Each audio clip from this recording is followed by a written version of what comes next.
جی السلام علیکم ورحمۃ اللہ وبرکاتہ. جی کل کا لیسن کون ریوائز کروا رہا ہے؟ جی نسرین اکرم نے ہینڈ ریز کی ہے. آپ کل کا لیکچر ریوائز کروا رہے ہیں؟ السلام علیکم سر. جی وعلیکم السلام. سر میں اقرا ہوں. جی اقرا. جی سر کل والے لیکچر میں آیت نمبر 53 سے ہم نے سٹارٹ کیا تھا، اور اس میں حضور صلی اللہ علیہ وسلم کے گھر کو مخاطب کر کے کہا گیا تھا، اور ان کے گھر جانے کے آداب کچھ بیان کیے گئے تھے کہ کچھ لوگ تھے جب حضرت زینب کی شادی کے موقع پر حضرت اکرم صلی اللہ علیہ وآلہ وسلم نے یعنی کہ جب ولیمے کی دعوت تھی اور کچھ لوگوں کو کھانے کے لیے بلایا گیا تھا، تو سب کھانا کھا کے چلے گئے تھے اور کچھ لوگ بیٹھے رہے تھے. تو آپ صلی اللہ علیہ وسلم اس کی وجہ سے نا پریشان ہوتے، لیکن ان لوگوں کو نا کچھ کہہ نہیں پا رہے تھے. تو پھر صحابہ سے کہا کہ جا کے دیکھیں کہ وہ چلے گئے کہ نہیں. تو وہ ابھی بھی بیٹھے ہوئے تھے کھانا کھانے کے باوجود بھی. تو آپ بار بار ایسے چکر لگاتے ہیں لیکن ان کو کہہ نہیں پاتے، اور پھر سب بیویوں کے پاس جاتے ہیں، باری باری چکر لگاتے ہیں، لیکن پھر بھی وہ لوگ بیٹھے ہوئے ہوتے ہیں. تو آپ انتظار کرتے رہتے ہیں. پھر جب وہ چلے جاتے ہیں تو پھر آپ جیسے ہی نا اپنے گھر میں مطلب پہلا قدم رکھتے ہیں، تو پھر یہ اللہ تعالیٰ نے آیت نازل کی تھی کہ مومنو جب تم نا اللہ تعالیٰ کے نبی کے گھر جاؤ تو ایک تو بغیر اجازت کے نہ جاؤ، اور دوسرا کہ اگر کھانے کے لیے تمہیں بلایا جائے تو اس وقت جاؤ جب کھانا تیار ہو جائے، نہ کہ کھانا تیار ہونے سے پہلے چلے جاؤ. اور ایک یہ باتوں کا خیال بھی رکھا کرو، جب کھانا کھا چکو تو پھر تم لوگ دل لگا کے باتوں میں نا بیٹھ جایا کرو، وہاں سے چلے جایا کرو. اس طرح یعنی اس کا شان نزول بتایا گیا تھا. اور پھر کچھ اداب بتائے گئے تھے. آپ نے کہا تھا سورۃ نور کی 27 جو آیا تھا نا اس کو ریڈ آؤٹ کرنے، اس میں اداب یہ بتائے گئے تھے کسی کے گھر میں جانے کے لیے کہ کسی کے گھر میں داخل ہونے سے پہلے اجازت لینی ضروری ہے. اور اجازت لینے کا طریقہ یہ تھا کہ سب سے پہلے سلام کیا جائے، اور اگر سلام کا جواب نہ ملے یعنی کہ دور تک سلام نہ پہنچے تو دستک دی جائے، اور پھر جب کوئی دستک دینے پر جب سامنے کوئی آئے تو پھر اس کو سلام کیا جائے. اگر تو پھر بھی اگر کوئی نہیں آتا تو وہ بار بار یعنی کہ دستک دیں، اگر نہیں آتا 3 دفعہ دستک دی جاتی ہے تو پھر آپ بغیر اجازت کے چلے جائیں، اور یہی تمہارے لیے بہتر ہے. یعنی کہ کسی کے گھر میں نا بغیر اجازت کے جانا نہیں چاہیے.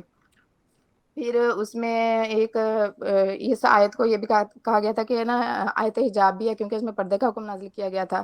تو اللہ کے رسول صلی اللہ علیہ وسلم کی بیویوں کے لیے پردے کا حکم دیا گیا تھا کہ نا آپ پردہ کریں، اور ان سے صحابہ کو بھی کہا گیا تھا کہ اگر ان سے کوئی سوال کرنا ہے نا تو پردے کے پیچھے سے کریں. یہ بات نہیں تھی کہ ان سے کسی برائی کی توقع تھی، بلکہ یہ تھا کہ یہ ان لوگوں کے لیے حکم تھا کہ جن کو دلوں میں مرضا، نہ کہ صحابہ کے لیے، نہ کہ صحابیات کے لیے، اور نہ ہی حضرت کی بیویوں کے لیے، کیونکہ کائنات کی سب سے عظیم عورتیں تھیں، انہوں نے سب سے عظیم مردوں سے پردہ کیا گیا تھا. یہ ان عورتوں کے لیے بھی اس میں کہا گیا تھا کہ جو کہتے ہیں کہ ہمارے دل کا پردہ ہے، ہماری نظروں کا پردہ ہے، مکمل طور پر پردہ نہیں کرتی. اور پھر اس میں یہ بھی کہا گیا تھا، آیت نمبر 54 میں پڑھایا گیا تھا کہ اگر تم کچھ ظاہر کرتے ہو یا کچھ چھپاتے ہو تو اللہ تعالیٰ اس کو خوب جانتا ہے. یعنی کہ حضور صلی اللہ علیہ وسلم کے خلاف دل میں اگر تم لوگوں کے دل میں کوئی برا خیال ہے یا ان کے ازواج مطہرات کے لیے تمہاری نیت خراب ہے تو اللہ تعالیٰ تمہارے دل کی ہر بات کو جانتا ہے، چاہے وہ ظاہری ہے چھپی ہوئی ہے. اور صحابہ کرام سے بھی کہا گیا تھا کہ تمہارے لیے مناسب نہیں ہے کہ اللہ کے رسول کو اعزاز ہو یا ان کے رسول اور ان کی بیویوں سے نا ان کے باہر نکاح کرو. یعنی ان کو مخاطب کر کے کہا گیا تھا. اور زنا کے بارے میں آپ نے کچھ بتایا تھا کہ زنا جو ہے کافی سارے سٹیپ ہیں اس کی طرف. جس طرح زنا اگر کسی سے یعنی کہ نرم رویے سے بات کر لیں تو یہ بھی اسی سٹیپ میں آتا ہے کہ زنا کی طرف تم لوگوں کو متوجہ کرتا ہے. کسی سے اس نرم طریقے سے بات بھی نہیں عورتوں کو نہ کرنی چاہیے. اور پھر آیت نمبر 55 میں ان کا بتایا گیا تھا کہ عورتوں کو جن سے پردہ مطلب وہ نہیں کر سکتی، جن کے سامنے کھلے منہ جا سکتی ہیں، باپ کے سامنے اور بیٹوں سے ان کو لیے پردہ کرنا جائز نہیں ہے، اور بھائیوں کے بیٹوں سے، بہنوں کے بیٹوں سے، اور اپنی جان پہچان کی عورتوں سے اور لونیوں کے بارے میں بتایا گیا تھا کہ ان سے یہ پردہ نہیں کر سکتی. صحیح، بہت شکریہ، جزاک اللہ خیر. اس کے علاوہ کوئی ایک آدھ پوائنٹ کوئی ایڈ کرنا چاہتا ہو تو ایڈ کر سکتے ہیں، پھر ہم سٹارٹ کرتے ہیں لیکچر کو نا. جی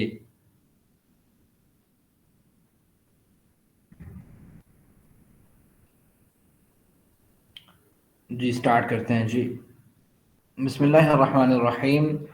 الحمد للہ رب العالمین والصلاة والسلام على سید الانبیاء والمرسلین. رب اشرح لی صدری ویسر لی امری واحلل عقدۃ من لسانی یفقهوا قولی.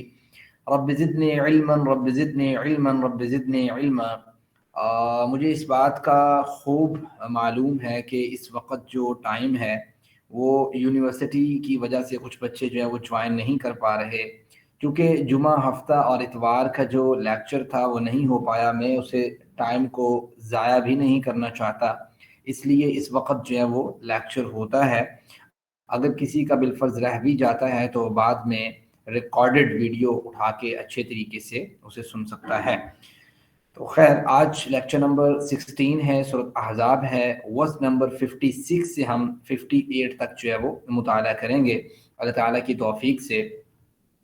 آج کی پہلی آیت مبارکہ کی طرف اگر آپ ذرا دیکھتے ہیں تو اس کا ذرا ترجمہ کر لیجئے۔ ان اللہ و ملائکتہ یصلون علی النبی یا ایھا الذین آمنوا صلوا علیہ وسلموا تسلیما۔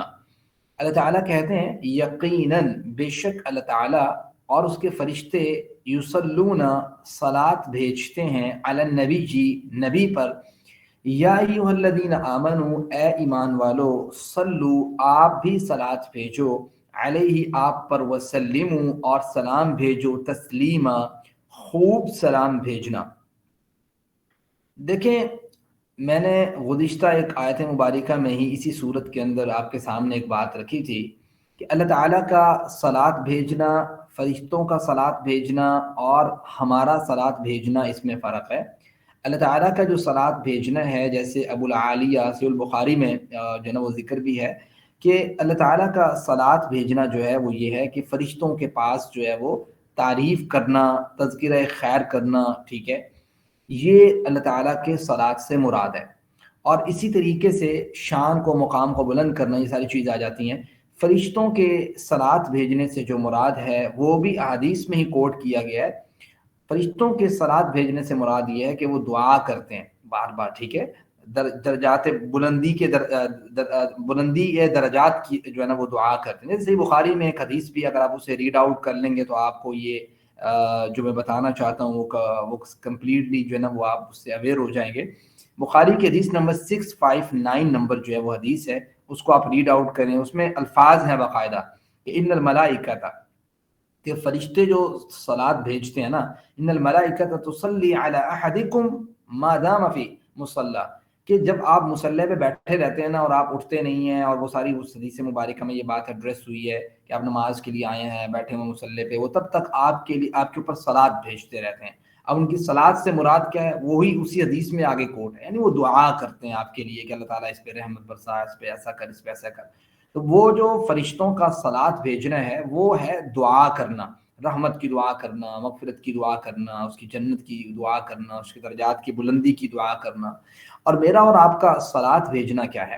ہمارا صلاۃ بھیجنا جو ہے وہ نبی کریم صلی اللہ علیہ وسلم نے جو تلقین کی ہے، جس کو آگے جا کے ہم دیکھیں گے، وہ صلاۃ بھیجنا ہے، ٹھیک ہے۔ اس میں سلام بھیجنا کیا ہے، وہ بھی نبی کریم صلی اللہ علیہ وسلم نے تلقین کی ہے۔ تو اتنا کو میں نے آپ کو بتا دیا کہ اللہ تعالیٰ کا صلاۃ بھیجنا، فرشتوں کا بھیجنا اور ہمارا بھیجنا، اس میں تھوڑا سا ہلکا کا فرق ہے۔ اس چیز کو آپ نے سمجھ لیا۔ اس کے بعد آپ ذرا دیکھیں کہ اس آیت مبارکہ میں نبی کریم صلی اللہ علیہ وسلم کی اس سے پہلے جو باتیں بیان ہوئی ہیں وہ اللہ کے وسلم کی خصوصیات بیان ہوئی ہیں، جیسا کہ میں نے آپ کے سامنے رکھا تھا کہ اللہ تعالیٰ نے اسی صورت میں پیچھے بیان کیا کہ مومنوں پر نبی کریم صلی اللہ علیہ وسلم کی جو ذات ہے ان کو اپنی جانوں سے زیادہ پیار ہونا چاہیے نبی کریم صلی اللہ علیہ وسلم سے، ٹھیک ہے۔ اسی طریقے سے اس میں نبی کریم صلی اللہ علیہ وسلم کا ایک خاصہ یہ بیان ہوا کہ اللہ کے رسول 4 سے زائد بیویوں کو رکھ سکتے ہیں، ہم نہیں رکھ سکتے۔ نبی کریم صلی اللہ علیہ وسلم خاتم النبیین ہیں، اسی صورت میں بیان ہوا نا کہ نبی کریم صلی اللہ علیہ وسلم خاتم النبیین ہیں، اللہ کے رسول کا خاصہ ہے، خصوصیت ہے۔ پیغمبر علیہ الصلوۃ والسلام کی جو بیویاں ہیں وہ پوری امت کی مائیں ہیں، امہات المؤمنین ہیں، یہ اللہ کے وسلم کی خاص ہے۔ اسی طریقے سے پچھلی جو آیات آپ نے کل پڑھی ہیں، نبی کریم صلی اللہ علیہ وسلم کی فیملی کو اسپیشلی ان کی پروٹیکشن کے لیے، ان کی حفاظت کے لیے، ان کے شان کے لیے، ان کے مقام کے لیے، ان کے حجاب و احترام کے لحاظ سے جو باتیں چند کی گئی وہ بھی نبی کریم صلی اللہ علیہ وسلم کی شان اور مقام کو بیان کرنے والی ہیں، جو پیچھے آپ نے دیکھی۔ پھر اللہ کے رسول وسلم کی ازواج کے ساتھ کوئی بھی دوسرا شخص جو نہیں کر سکتا، یہ جو چیز بیان ہوئی یہ بھی نبی کریم صلی اللہ علیہ وسلم کی شان، مقام اور حیثیت ہے۔ اب یہ ساری خصوصیات کو بیان کرنے کے بعد اللہ تعالیٰ نے پھر یہ بات کہی کہ دیکھو نبی کی جو شان ہے، مقام ہے، رفعت ہے، بلندی ہے، اہمیت ہے، وہ تھوڑی نہیں ہے، وہ اتنی زبردست ہے، اتنی بڑی ہے، اتنی اعلیٰ ہے، اتنی اونچی ہے کہ ان اللہ و ملائکتہ، کہ اللہ تعالیٰ بذات خود اور اس کے فرشتے بذات خود یصلون علی النبی، نبی کریم صلی اللہ علیہ وسلم کی تعریف کرتے ہیں، نبی کریم صلی اللہ علیہ وسلم کا تذکرہ خیر ہوتا ہے، ٹھیک ہے۔ اللہ تعالیٰ کی مجالس میں، فرشتوں کی مجالس میں فرشتے دعائے خیر کرتے ہیں، رحمت کی، مغفرت کی، درجات کی بلندی کی۔ تو اے ایمان والو، یا ایھا الذین آمنو، اے ایمان والو، صلو، آپ بھی جو ہے وہ صلاۃ بھیجیں، ٹھیک ہے۔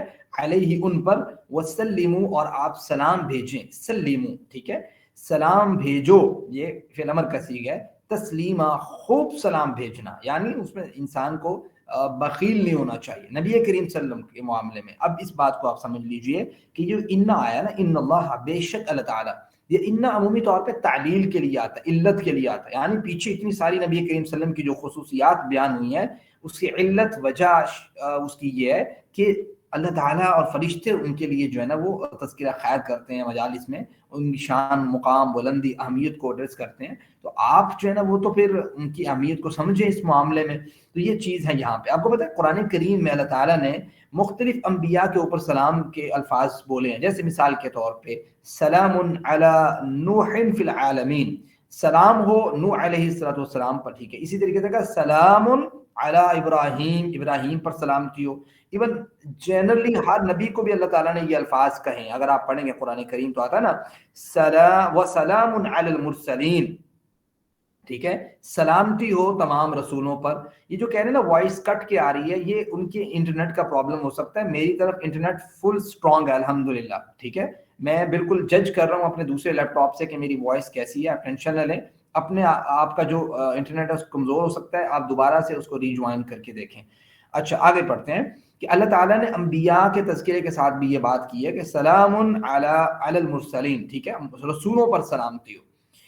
پھر اب یہ چیز سمجھیں کہ صلاۃ جو ہے اس کے الفاظ اللہ کے وسلم نے کیا سکھائے ہیں، سلام کے کیا الفاظ سکھائے ہیں۔ حدیث مبارکہ میں بیان کرتے جاتا ہوں، آپ اسے نوٹ آؤٹ کرتے جائیے، اس کو ٹیلی بھی کر لیجئے گا، اوپن کر کے دیکھیں۔ کعب بن اجرہ رضی اللہ تعالیٰ عنہ کی حدیث اس معاملے میں بڑی امپورٹنٹ ہے، بخاری میں موجود ہے، 3370 نمبر پہ یہ حدیث مبارکہ موجود ہے، اور کہتے ہیں کہ سوال کیا کسی نے اللہ کے رسول صلی اللہ علیہ وسلم سے کہ اللہ کے رسول اہل بیت پر ہم کس طرح سلام بھیجیں، درود بھیجیں، ٹھیک ہے، تو اللہ کے رسول صلی اللہ علیہ وسلم نے ان کو وہی جو نماز میں ہم درود پڑھتے ہیں نا، تو نبی کریم صلی اللہ علیہ وسلم نے وہ سکھایا صلاۃ کے لیے، کہا نا اللہم صلی علی محمد وعلى آل محمد كما صليت على إبراهيم وعلى آل إبراهيم إنك حميد مجيد اللهم بارك على محمد وعلى آل محمد كما باركت على إبراهيم وعلى آل إبراهيم إنك حميد مجيد۔ نبی کریم صلی اللہ علیہ وسلم نے یہ دعا پوری صلاۃ کی صورت میں سکھائی۔ تو جب موقع ہو بہتر یہ ہے کہ آپ اس پوری کو پڑھیں، ٹھیک ہے۔ اسی طریقے سے سلام کے معاملے میں نبی کریم صلی اللہ علیہ وسلم جناب عبداللہ بن مسعود رضی اللہ تعالیٰ عنہ سے حدیث مبارکہ ہے، بخاری میں موجود ہے 6265 نمبر پہ، کہ عبداللہ بن مسعود کہتے ہیں کہ اللہ کے وسلم نے اپنا جناب کفی بین کفیہ، اللہ کے وسلم نے اپنا ہاتھ جو ہے میرے ہاتھ میں اپنے دونوں ہاتھوں سے میرے ایک ہاتھ کو پکڑا ہوا تھا، مجھے وہ سکھا رہے تھے، اور اس طرح سکھا رہے تھے تشہد جس طریقے سے گویا قرآن کریم سکھایا جاتا ہے۔ تو نبی کریم صلی اللہ علیہ وسلم نے اس وقت جناب عبداللہ بن مسعود رضی اللہ تعالی عنہ کو یہ جو ہے سکھائی دعا، التحیات للہ والصلوات والطیبات السلام علیک ایہا النبی ورحمۃ اللہ وبرکاتہ، السلام علینا، سلامتی ہے نا یہاں پہ، السلام علینا وعلی عباد اللہ الصالحین، اشہد ان لا الہ الا اللہ واشہد ان محمدا عبدہ ورسولہ۔ ایک نے شخص نے سوال کر دیا، صحابی ہیں، مسند احمد میں 17076 نمبر پہ حدیث ہے، انہوں نے سوال کر دیا اللہ کے رسول صلی اللہ علیہ وسلم سے، اللہ کے رسول ہم جو ہے نا وہ صلاۃ کیسے پڑھیں، سلام تو ہم سیکھ چکے ہیں۔ تو نبی کریم صلی اللہ علیہ وسلم نے پھر بھی ان کو درود ابراہیمی سکھایا، ٹھیک ہے۔ تو وہ درود ابراہیمی جس طریقے سے میں نے آپ کو بتایا، اللہم صلی علی محمد وعلی آل محمد، جو ہم نماز میں پڑھتے ہیں، اسی طریقے سے ایک سوال پیدا ہوتا ہے کہ نبی کریم صلی اللہ علیہ وسلم کے نام آنے پر ہمیں کون سا درود پڑھنا چاہیے۔ دیکھیں، اور اس میں یہ بھی ہے کہ اللہ کے وسلم کے نام آنے پر درود پڑھنا کیا لازم ہے، کیا لازم نہیں ہے، یہ بھی ایک سوال ہے۔ اس سے پہلے میں آپ کو ایک دو حدیثیں بیان کر دیتا ہوں، آپ کو سمجھ آ جائے گی کتنا ضروری عمل ہے نبی کریم صلی اللہ علیہ وسلم پہ درود بھیجنے کا۔ اللہ کے وسلم کی ایک حدیث مبارک ہے، ترمذی میں موجود ہے، 3546 نمبر پہ حدیث مبارک ہے، جناب علی رضی اللہ تعالیٰ اس حدیث کے راوی ہیں، فرماتے ہیں کہ البخیل، بخیل ہے وہ شخص، الذی من ذکرت عنده فلم يصلی علی، اللہ کے وسلم نے فرمایا کہ وہ شخص بخیل ہے کہ جس کے سامنے میرا ذکر کیا جائے اور وہ مجھ پہ صلاۃ نہ بھیجے، درود نہ بھیجے، ٹھیک ہے۔ اور ایک اور حدیث مبارکہ پہ غور کیجئے گا، یہ بھی ترمذی میں موجود ہے 3545 نمبر پہ، اور اس کے راوی جو ہیں جناب ابو ہریرہ رضی اللہ تعالی عنہ ہیں۔ وہ بڑی لمبی حدیث ہے جس میں رغم انف رجل، ٹھیک ہے، اس شخص کا ناک خاک آلود ہو، اس شخص کا ناک خاک آلود ہو۔ یہ ایک سمجھیں کہ ایک بددعا قسم کی چیز ہوتی ہے کہ جس سے ہم کہتے ہیں اور تیرا کوئی حال نہیں، ٹھیک ہے، یہ وہی والی بات ہے، رغم انف رجل، اس شخص کا ناک خاک آلود ہو کہ ذکرت عنده، اس کے سامنے میرا ذکر کیا گیا، فلم یصلی علیہ، اور اس نے مجھ پہ درود نہیں بھیجا۔ ان احادیث مبارکہ اور دیگر احادیث مبارکہ کو سامنے رکھ کے امت کے جو محدثین ہیں وہ یہ بات کرتے ہیں کہ بھائی نبی کریم صلی اللہ علیہ وسلم کا نام آئے تو ہمیں درود پڑھنا چاہیے، ٹھیک ہے، اللہ کے وسلم پہ۔ اب درود کیا پورا پڑھنا چاہیے یا کچھ شارٹ فارم بھی ہو سکتی ہے؟ دیکھیں، پورا پڑھنا ویل اینڈ گڈ، بہت اچھی بات ہے، لیکن اگر آپ ایک شارٹ بھی پڑھ لیں وہ بھی ٹھیک ہے، وہ چلے گا۔ اس کی وجہ یہ ہے کہ آپ کو پتہ ہے احادیث کی بکس کے اندر صحابہ کرام نے جب حدیث کو بیان کیا، نبی کریم صلی اللہ علیہ وسلم کا تذکرہ آتا اور تابعین نے صحابہ سے حدیث کو لیا، تب تابعین نے تابعین سے لیا، تب تابعین نے آگے محدثین کو ایڈریس کیا، تو وہ ایک جملہ ہوا کرتا تھا جو وہ ساتھ بول دیا کرتے تھے۔ وہ کیا ہوتا تھا؟ صلی اللہ علیہ وسلم، ٹھیک ہے، صلی اللہ علیہ وسلم، یہ وہ جملہ بول دیا کرتے تھے۔ تو یہ جملہ بھی آپ بول سکتے ہیں جب نبی کریم صلی اللہ علیہ وسلم کا نام ہے۔ اب سوال یہ پیدا ہوتا ہے کہ ایک مجلس میں آپ بیٹھے ہیں، بار بار نبی کریم صلی اللہ علیہ وسلم کا نام آ رہا ہے، تو کیا بار بار پڑھنا ضروری ہے یا ایک بار پڑھنے سے بھی جو ہے نا وہ کام ہو سکتا ہے؟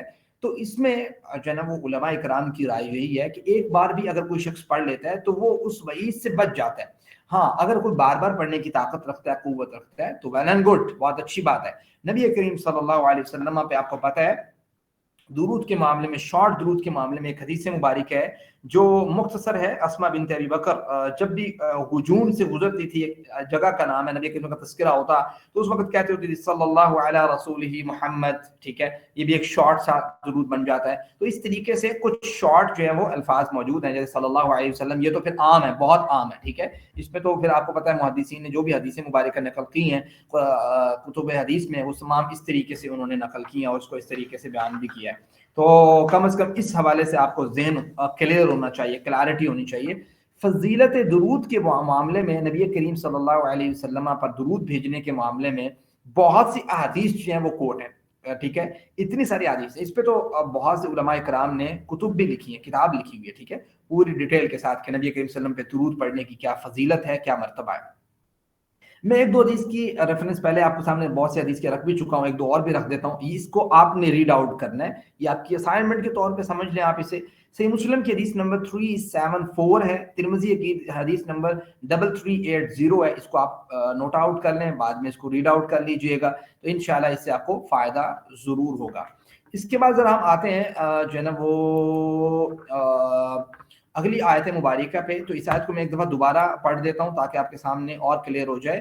ان اللہ، بے شک، یقیناً اللہ تعالیٰ، و ملائکتہ، اور اس کے فرشتے، یصلون علی النبی، درود بھیجتے ہیں، صلاۃ پڑھتے ہیں، بھیجتے ہیں، علی النبی، نبی پر۔ یا ایھا الذین آمنوا، اے ایمان والو، صلوا علیہ وسلموا تسلیما، آپ بھی جو ہے وہ کیا کریں، صلاۃ بھیجیں، درود بھیجیں، علیہ، آپ پر، وسلموا، اور سلام بھیجیں، تسلیما، خوب سلام بھیجنا۔ ان الذین، بے شک وہ لوگ، یؤذون، جو ایذا دیتے ہیں، یؤذون، جو ایذا دیتے ہیں، اللہ، اللہ کو، ورسولہ، اور اس کے رسول کو، بے شک وہ لوگ جو ایذا دیتے ہیں اللہ تعالیٰ کو، ورسولہ، اور اس کے رسول کو، لعنہم اللہ فی الدنیا والآخرہ، اللہ کی لعنت ہو ان پر دنیا میں اور آخرت میں، وَأَعَدَّ لَهُمْ عَذَابًا مُهِينًا، اور ان کے لیے اللہ تعالیٰ نے جو تیار کر رکھا ہے وہ رسوا کرنے والا عذاب ہے۔ تو یہ چیز آپ سمجھ لیجئے کہ اللہ تعالیٰ کو ایذا دینا کیا ہوگا اور نبی کریم صلی اللہ علیہ وسلم کو ایذا دینا کیا ہوگا۔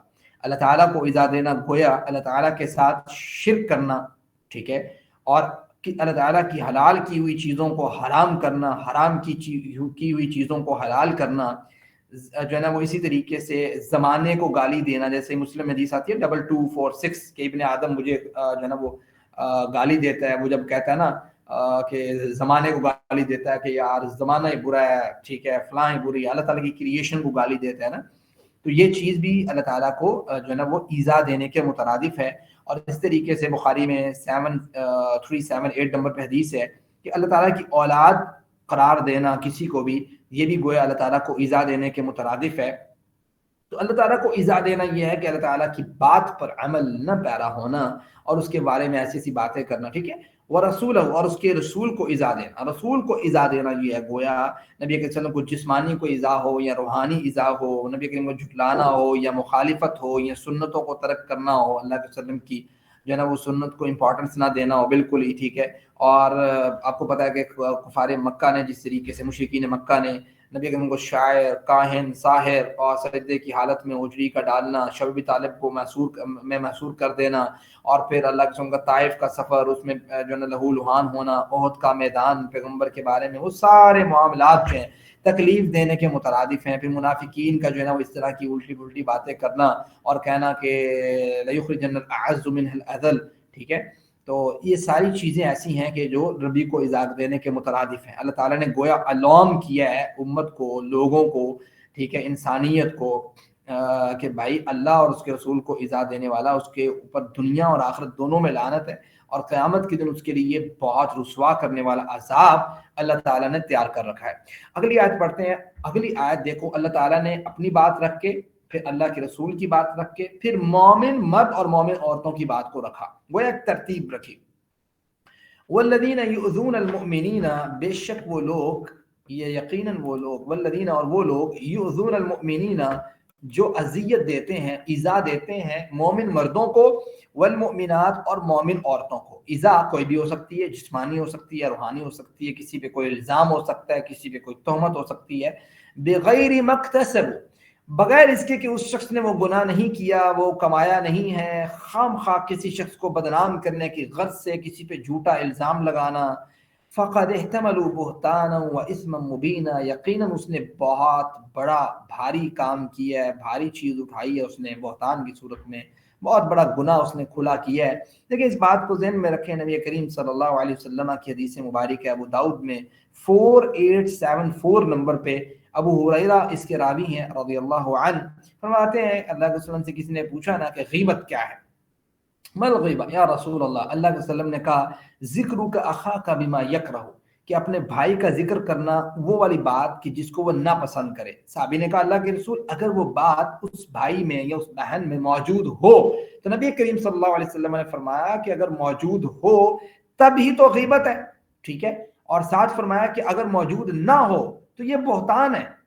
اس بات کو سمجھ لیجئے، تو یہ آپ دیکھیں کتنی جو ہے نا وہ بڑی بات ہے کہ ہم ان تمام چیزوں کو، میں آپ سب کر رہے ہوتے ہیں، ان چیزوں کو ڈسکس کر رہے ہوتے ہیں، جو چیزیں ہمارے بھائی کے اندر کوئی عیب نقص موجود ہوتا ہے تو ہر ٹائم جو ہے نا وہ بس اس کو ٹانٹ اور یہ وہ بس یہ والا کام جو ہے کرتے رہتے ہیں۔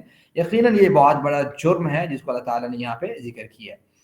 اور اسی طریقے سے آپ کو پتہ ہے ابو داؤد میں حدیث نمبر 4876 ہے، تو نبی کریم صلی اللہ علیہ وسلم نے سود کی جو ہے نا وہ ایک قسم ہے کہ اپنے مسلمان بھائی پر دست درازی کرنا، یعنی اس کو پکڑنا، مارنا، پیٹنا، یہ سود کی ایک قسم، بس صرف اس چیز کو ظاہر کرنے کے لیے کہ سود کتنا بڑا گناہ ہے، ٹھیک ہے، اور اس پہ پکڑ کتنی بڑی ہے۔ اور سود کے معاملے میں ہے نا کہ اللہ تعالیٰ کے ساتھ اعلان جنگ کے مترادف ہے، اور پھر اس کے بارے میں ہے کہ اس کا ایک گناہ ہے اپنی صغیر ماں کے ساتھ جو ہے نا برا معاملہ کرنا۔ اس طرح کی ساری چیزوں کو آپ سامنے رکھ کے آپ یہ سوچیں کہ اللہ کے رسول یہ بات کہہ رہے ہیں، اس چیز کو رکھ کے سامنے کہ سود کی قسم میں سے ہے کیا اپنے مسلمان بھائی پر دست درازی کرنا یا زبان درازی کرنا، which is very important چیز ہے کہ بھائی دیکھیں کسی بھی مومن مرد کو یا مومن عورت کو ایذا دینا کتنی بری عادت ہے، اللہ تعالیٰ اس چیز پہ کتنا ناراض ہوتے ہیں۔ یہ ساری چیزیں سمجھنے والی ہیں اور اس پہ عمل کرنے کی ضرورت ہے کہ انسان کو پتہ ہو کہ کیا امپورٹنس ہے اللہ کے ہاں کسی مومن مرد کی یا کسی مومن عورت کی۔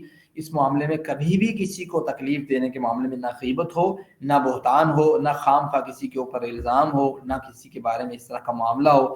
اپنے معاملے سے انسان کو چاہیے کہ کوشش کرے، لیکن ہر ایک سے غلطی ہوتی ہے، میں کہوں کہ میں نہیں کر سکتا، آپ نہیں کر سکتے، ہر ایک سے ہوتی ہے، لیکن اگر کبھی غلطی ہو تو فوراً سے دل میں شرمندگی ہونی چاہیے، دل کہے کہ بھائی یہ آپ نے جو ہے نا غلط کیا ہے، تو بس یہی جو ہے نا وہ ایک کیفیت کم از کم یہ ہونی چاہیے انسان کی نا۔ اگر یہ بھی نہ ہو تو پھر یقیناً تو مہار والی بات ہے کہ انسان کا دل جو ہے بالکل بلیک اینڈ وائٹ ہو چکا ہے، بلیک ہو چکا ہے، تو یہ چیز سمجھنے والی ہے، ٹھیک ہے جی۔ آج کے لیکچر کے لیے میرے خیال سے اتنا کافی ہے۔ اگر آج کے لیسن سے اگر کسی کا کوئی کویسچن ہے تو آپ ہینڈ ریز کر سکتے ہیں، تو آپ کا میں کویسچن لے لیتا ہوں۔ کسی کا کوئی کوشچن ہے آج کے؟ جی اقرا. سر غیبت والا دوبارہ ریپیٹ کر دیں.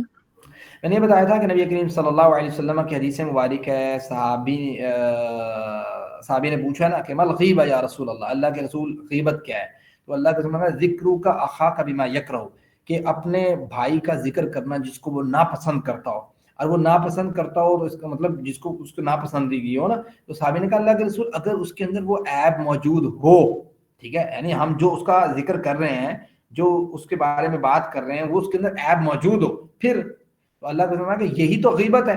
اگر اس کے اندر عیب موجود نہیں ہے وہ، ٹھیک ہے، تو پھر تو بہتان ہے. تو یہ چیز ہے اللہ کے وسلم کی اس حدیث مبارکہ میں سمجھنے والی. ٹھیک ہے، کسی اور کا کوئی کوشچن ہے؟ جی یعنی کوشچن. جی ربابت ال. سر آج آپ نے حدیث سے مجھے بہت زیادہ بتا دی ہیں، وہ چیٹ باکس میں بتا دیں کیونکہ میں بس میں ہوں تو میرے لیے مشکل ہو رہا ہے. میں کوشش کر رہی ہوں نوٹ کرنے کی، بٹ اگر آپ ٹیکسٹ باکس میں جو وہ کر دیں کائنڈلی. چلے میں اس کی کر دیتا ہوں، اگر کسی نے نوٹ آؤٹ کیا ہے تو وہ چیٹ باکس میں لکھ سکتا ہے. ٹھیک ہے. جی کامران علی شیر. السلام علیکم سر. وعلیکم السلام ورحمۃ اللہ. جی سر ہمارے نا کلاسز اب سیکنڈ ٹائم ہو گئے ہیں، ابھی لیکچر ختم ہوئے یونیورسٹی کا 6:30 بجے، تو جی ہم نے یہ لیکچر اٹینڈ بھی نہیں کر پایا. جی تو کینڈلی کل بھی ایسا ہوا تھا، آج بھی، تو جی جی اسی دن جیسے پہلے ہو سکتا ہے کینڈلی ویسے ہی کرا. جی کامران بھائی میں آپ کی بات سمجھ رہا ہوں کہ آپ یہ چاہ رہے ہیں کہ میں لیکچر رات کے ٹائم میں رکھوں، لیکن پرابلم پتہ کیا ہے؟ پرابلم یہ ہے کہ آج کل رات کے ٹائم میں ایک اور کلاس لے رہا ہوں، تو میں اس لیے صرف کل کی ایک کلاس ہے اسے آپ مینیج کر لیں، ٹھیک ہے، تاکہ ہمارا وقت ضائع نہ ہو. کل کی ایک کلاس کو آپ مینیج کر لیں کسی طریقے سے. یہ دونوں ریکارڈڈ سیشن جو ہے وہ اپلوڈ بھی ہو جائیں گے انشاءاللہ نا. تو اس کے بعد انشاءاللہ